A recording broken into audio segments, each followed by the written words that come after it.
ndewonu ndị Igbo anyị, ndewonu. Ọ bụ nwa unu nwanyị, nwa afọ Igbo Ihedị abịakwala m ọzọ n'ụbọchị nke taa iwetara unu ahụike ndị Igbo. Mana bifo anyị ebido, ana m asị ndị nna ndewonu. Taa wụ ụbọchị ndị nna na ụfọdụ akụkụ ụwa dị iche iche. So ndị nna ndewonu, unu na-agbalị nnọọ. Ekele dịrị unu n'ihe niile unu na-eme. Ndị nna niile n'ebe niile, ma di m Chekwasị, ndewo ndewo. So ndị nna niile ndewonu ebe niile unu nọ, ma ụmụnne ndị nwoke, ma ikwu na ibe niile dị ebe niile dị iche iche, ma ụmụ nne m ụmụnna dị ndị niile n'ebe niile, ma ndị enyi ndị niile na-agọrọ anyị ọfọma. Ekele dịrị unu. Oke, ka anyị bido ụbọchị nke taa. Anyị ga-akọtụ ihe a na-akpọ GERD, Gastroesophageal Reflux Disease. So ha kpọbie ya na mkpirisi GERD, GERD, Gastroesophageal Reflux Disease. So ihe a na-akpọkwanụ Gastroesophageal Reflux Disease, ọ na-eme ọtụtụ ndị mmadụ, kama ihe mere bụ ọ bụrụ mgbe ụfọdụ mmebi o nwere ike ihe onye ahụ riri, maọbụ ọnọdụ onye ahụ nọ n'ime ya mgbe ahụ, maọbụ onwe ọgwụ onye ahụ ṅụrụ, maọbụ onwe ụdịrị o riri or something, maọbụ onwe ihe ọ na-agabiga mgbe ahụ nwere ike ya enwe that reflux, nsogbu ahụ ya ọ kwesịkwa, beta ọ bụrụ onye na-enwe ya ọtụtụ ugboro n'otu izu ụka, many times in a week, then ya ọ bụrụ na eni dịkwara ileba na ya anya ọfụma ka ọ hapụ imebisi ihe n'ebe ahụ nri si agafe.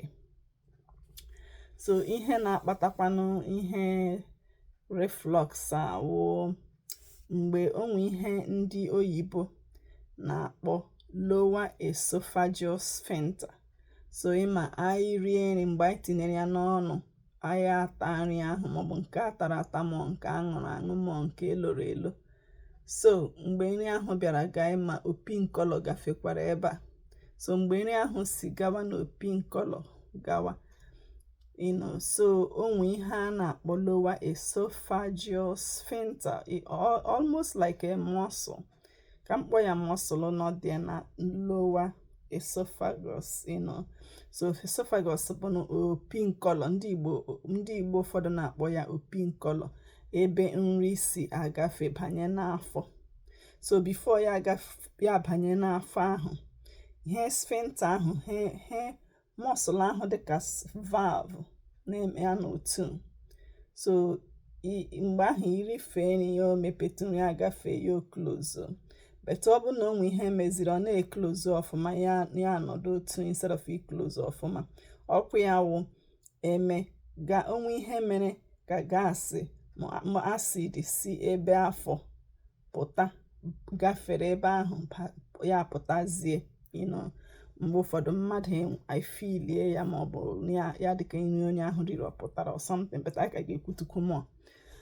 So ya dị lower esophageal sphincter ahụ, acid na-apụta ya, ọ na-eklozu ọfụma. So ihe si n'afọ maọbụ acid, ma even mgbe ụfọdụ self ga-efilie ka ihe onye ahụ riri eri ọpụtara, ya back ya up, patachikwa back into the esophagus, ya bata from afọ bụ like akpa nri ka mmiri, ebe nri na-anọ before ya gawa n'akịrị afọ, before ya banye n'intestines. So ya pụtazie, because na that sphincter adụ close off ọfụma, ya laghachitewe back to the esophagus, ebe ahụ that tube nri si agafe. Ọ ya wụ gastroesophageal reflux. So ejikwa m ihe picture m sere m chọrọ igositu unu. So ile anya ebe a, ị ga-ahụ this picture, bụ na ị ga-ahụ ya ọfụma. hopefully na ị ga-ahụ the picture. Okay. Ga-ahụ stomach, ga-ahụ akpa afọ nke dị mma, hụ ebe that sphincter na-close. Okay, so nri ma ọ bụ acid aga na-abata. So but ịhụ this one nke a na ebe a bụ onye sphincter ya anaghị eclose ọfụma. So ihe nọkwa n'afọ ebe a na-alaghachita back to the esophagus ma ọ bụ tube nri. So ọ ya bụ ekwesịghị ka ọ dị otu a. O kwesịrị ka ọ dị otu a. Okay. Okay.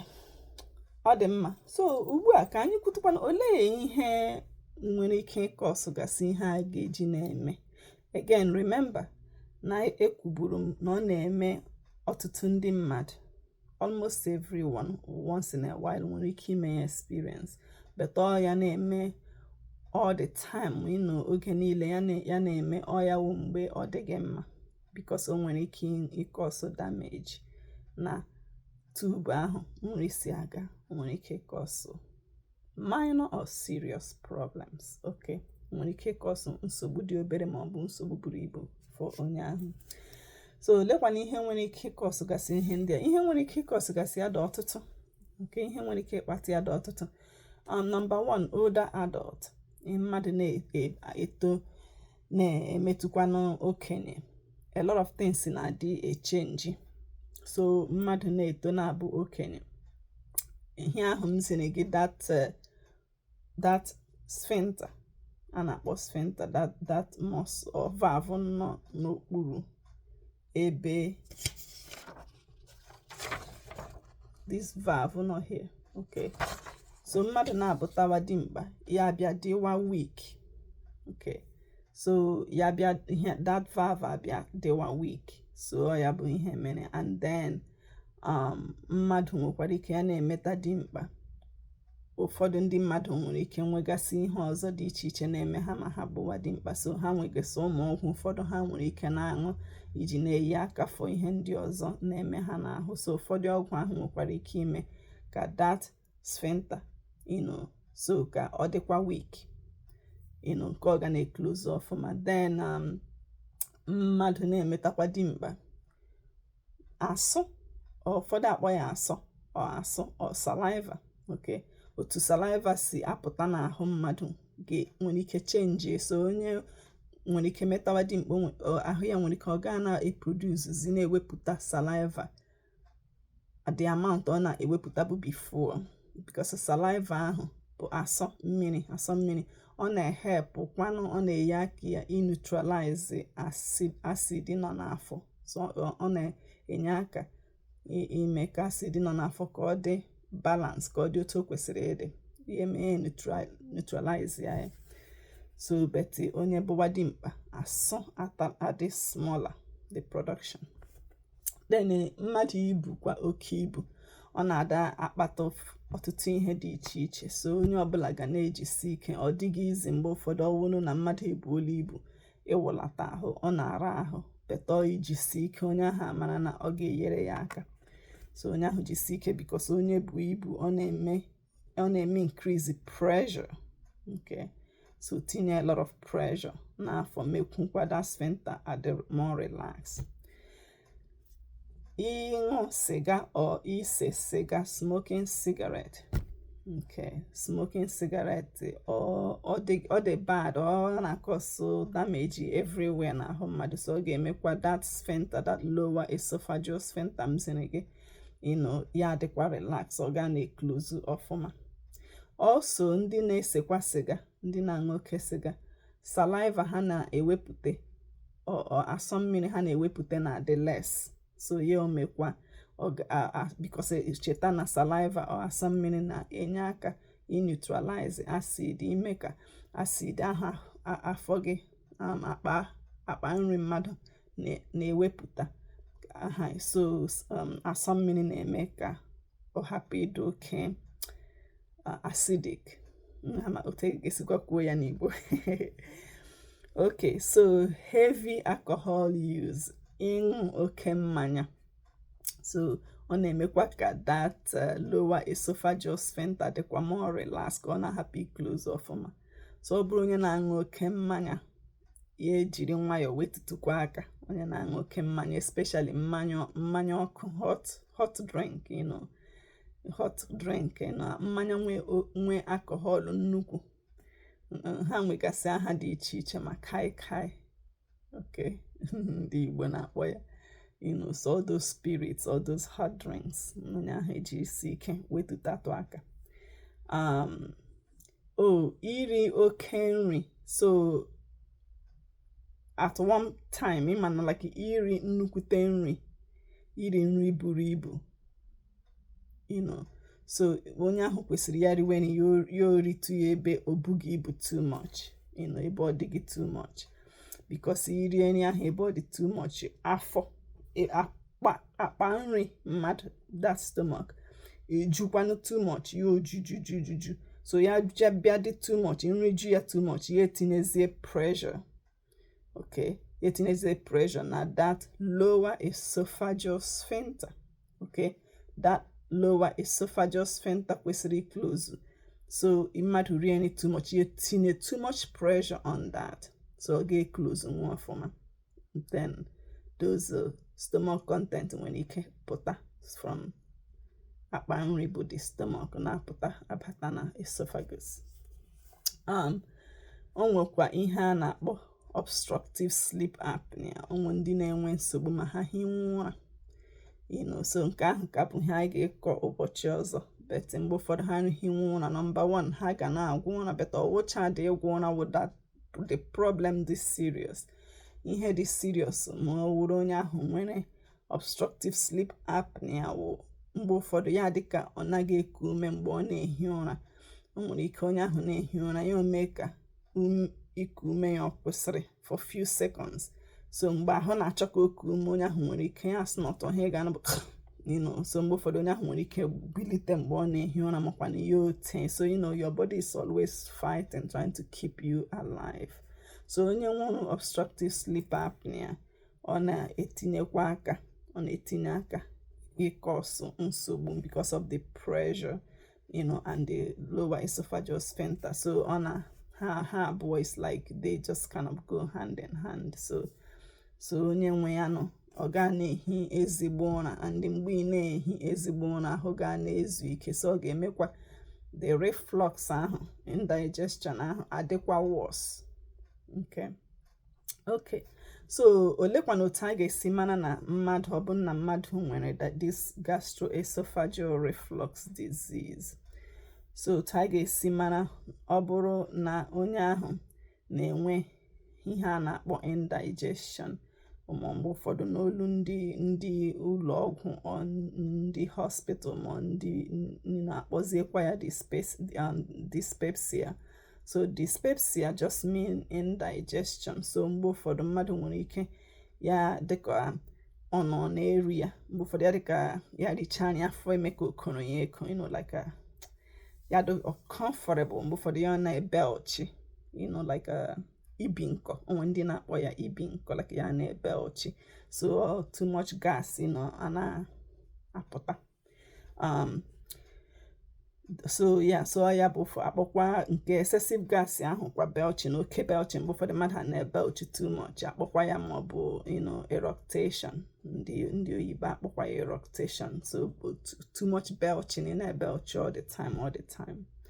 Then regurgitation bụkwa mgbe eme ya dịka nri mmadụ riri eri, ọ pụtara ka ya efile ka o si n'ebe tube ahụ, si n'afọ, si n'ebe tube pụta mmadụ n'ọnụ. So ya bụ regurgitation. Then another one bụkwa flatulence. So mmadụ inyu oke ahụ, so just excessive gas na-achọghị otu o si apụ. Okay, so mgbe ọfụkwado o nwere ike imekwa mmadụ ihe eme ka ọ na-enwe otu cough. Then o nwere otu voice enwekwara ike change it. Even some people nwere ike na-enwe ka ha nwee wheezing, like onye ahụ na-eku ume ya dịka onwe ihe na wheezing because of ọhịhịa ahụ nwere ike cause. So nwere ike cause all those problems, enwere ike na-anụ ya dịka whistling sound ma onye ahụ na-eku ume. So this reflux disease nwekwara ike cause those things. Difficulty swallow food, dysphagia ka a na-akpọ dysphagia. Ọ bụrụ onye ahụ nri ịgafe n'ara ahụ, so mgbe ụfọdụ onye nwe this gastroesophageal reflux ya dịka nri a na-agafecha ọfụma, it takes time, you can feel the food, nọ na-adapụ ọfụma ma ọ bụ na ọ dị stuck.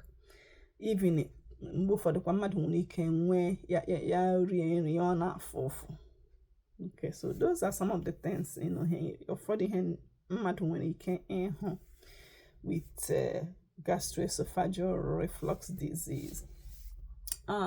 Olekwana ihe anyị nwere ike iji help onye ahụ. Now, anyị ga-manage nri ọfụma. Okay, so enwegasị ọtụtụ nri mmadụ nwere ike iri ya eme that sphincter m ziri gị before, that lower esophageal sphincter m ziri gị nọ here. So ụmụ ụfọdụ nri na-eme ya ọ dị relax, ya dịzie so relax, then so stomach content and the acid na-apụta through it. So some of those foods kwan ka ịkpọtụcha some of them aha. Chocolate. Okay, so onye ahụ limit chocolate, even ọ bụrụ mgbe ọ dị too much, if you all these things akpọtụgasịrị aha, just stop chocolate completely ma ọ bụ na onye na-use chocolate. Even chocolate, ma cocoa, ma all those things eji aṅụ tea like Ovaltine, Bonvita and all those things, onye ahụ slow ye down, or at least that time ọ dị intense, onye ahụ nwere ike kwesị ya. Caffeine nọ na ma tea, just regular tea bag, that tea ana-adị eme mgbe ụfọdụ na-eme ya na kettle. So caffeine na-adị na tea, regular tea. Caffeine nọ na coffee, ndị mmadụ ụfọdụ na-aṅụ coffee. Caffeine nọgasị na soda ma mineral, ndị mmadụ na-aṅụ anyị na-akpọ ya mineral. So slow it down with those things, maybe once in a while, but ọ bụghị mmadụ ga na-eri ma ọ na-aṅụ on a regular basis. Nri eghere eghe, again, or cut down. Mgbe ụfọdụ instead of ighe onye ahụ nwere ike steam onye, ọ bụrụ onye nwe oven, bake ya, ọ ihe dịka plantain, instead of fry, just cut it up and steam it, cook it. Okay, so then ọ bụrụ ihe nwe apụpa too much, like fat, to decrease that. Ọ bụrụ onye na-use butter, onwe ụfọdụ ndị ebe anyị na-use ha were butter techasịa na bread, just slow down a little bit with that, just once in a while, at least for that moment that all the too much, onye ahụ kwesịrị slow down with these things. Then nri dị too spicy, I like nri dị spicy, including me, isiekwanụ na ga anọkwanụ ụtọ ose, right? So but just slow down a little bit, slow down. And then another thing, some things you may avoid, you will know your body, and you will know the food na help and India na help and na cause more problem, and then just stop it or cut it down or slow down. Acidic foods. So some of the acidic foods, especially citrus, so mgbe ụfọdụ ha nwere ike ịkọsụkwara mmadụ ha na-eme. So all these foods akpọrọ aha na relax the sphincter, so like oranges and lemon. So like I said, ịbịaga mana food na-adị enye gị nsogbu karịa, but these are some of the foods when it can cause the lower esophageal sphincter ka ọ dị too relax. Okay, then mmadụ ekwesịghị na-eri, like I ekwela m ya before, iri nri buru ibu too much, but I know sometimes depending on your job, mmadụ nwere ike ọ ga na-enwe efe iri small meals during the day, but ọ ka mma gị iri just iri mgbe you feel that afọ ejula gị, just stop, like erila ka afọ jubiga gị okay, because ọ ga-put a lot of pressure na the stomach. So just again, just try not to eat too much. Then iri nwe nri jisi ike hụ na ị slow it down n'iriri and then taa nri gị ọfụma. I know onwekwa some jobs, you know, some of us onwe ụfọdụ ọrụ ị ga na-arụ, you know, because of how busy it is. It's like you just trying to eat quick and rush and swallow your food and move forward without chewing it very well and rushing out.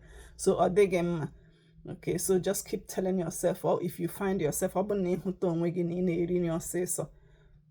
onwe gị jiri nwayọọ, okay, jiri ya nwayọọ. So try to slow down and make sure ichu iri the food na ịtamara ya ọfụma, okay, before ga swallow. And then another big one, but erila nri then elaba immediately. You kwesịrị inye onwe gị at least 3 hours. Ọ bụrụ na ị na-alaba 10 o'clock n'abalị, erikwana nri after 7 p.m. Nke ahụ na-make a big difference. Chetu ka nri ahụ hapụ ahụ gị ka o jiri nwayọọ, you know, na digest food iri. Don't put more and more, even including drinking, because unless onye ahụ chọrọ ịṅụ ma onye na-achọrọ ịṅụ ọgwụ or whatever. But apart from that, you know, because even sometimes common drinking can also just, you know, make it worse in digestion. So don't eat 3 hours before you go to bed. So form a habit in a reading okay. Then elaba make sure na isi gị na iji pillow tinyesie ọbụgodiri pillow abụọ, even if it's possible atọ. Don't ekwekwala ka onye gị nsogbu n'olu. Make sure na idoziri ọfụma. Onwe ndị na-enwe wage, ọ bụ na inwe wage ị ga-eji tinye na bed, ọ bụ na onwe ndị nwe bed that can ha ga-ewili up, or nke nwe remote, or just tinye pillows, but dozima ya ọfụma ka ọ hapụ igbu gị mgbu n'olu ma iteta ụra the next morning.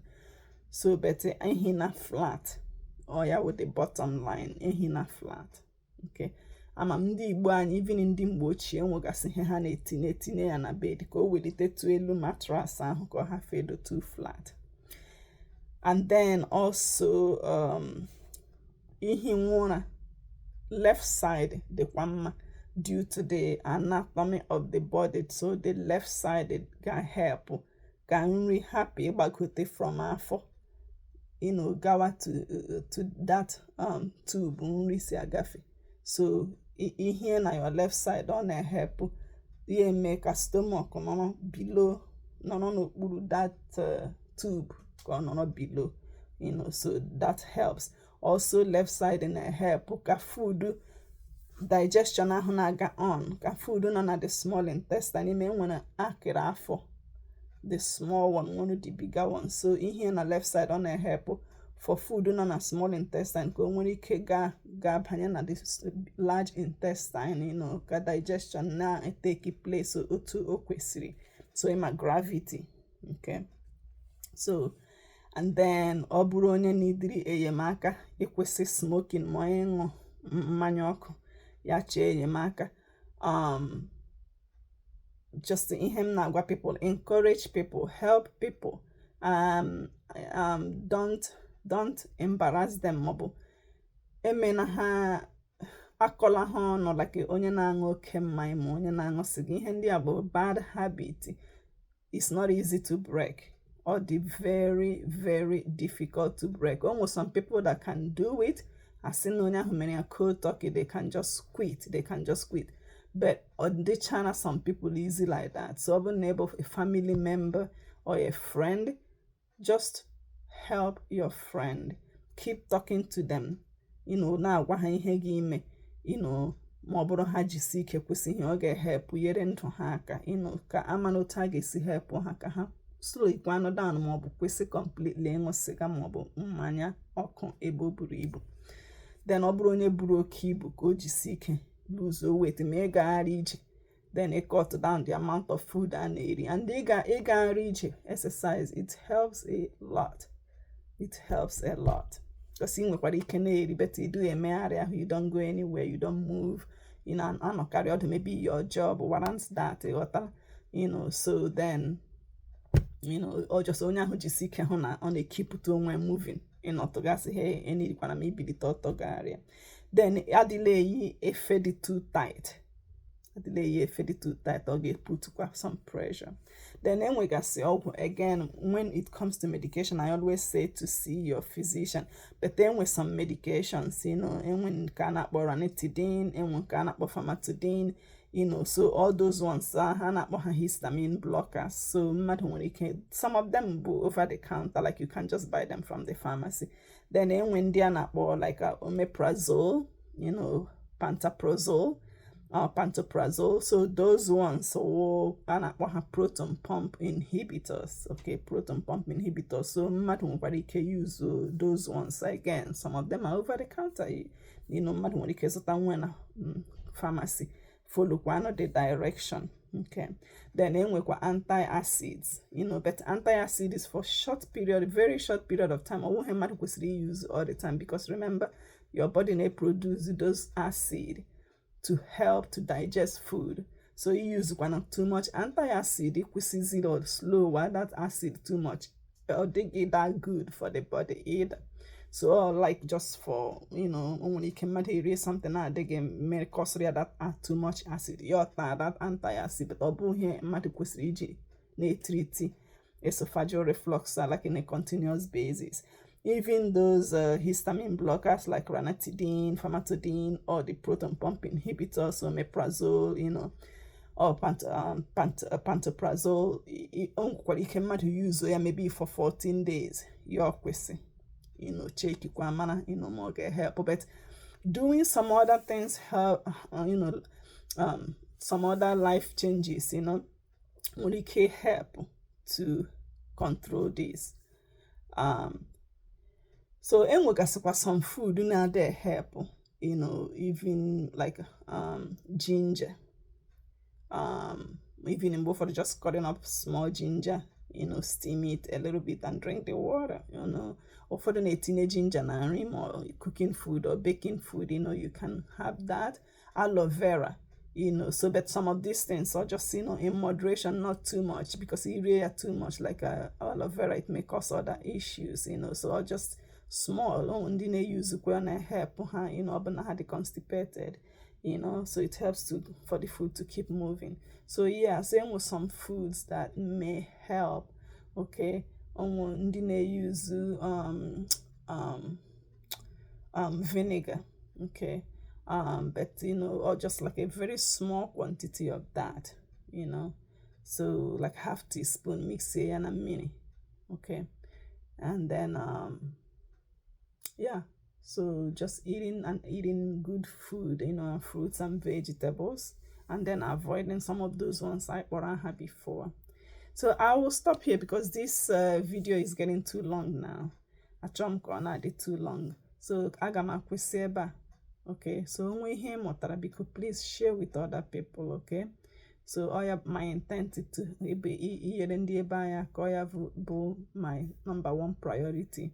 So I have in this video, or come in the mountain get see where him coquana na school on him now yere ndi banyaka.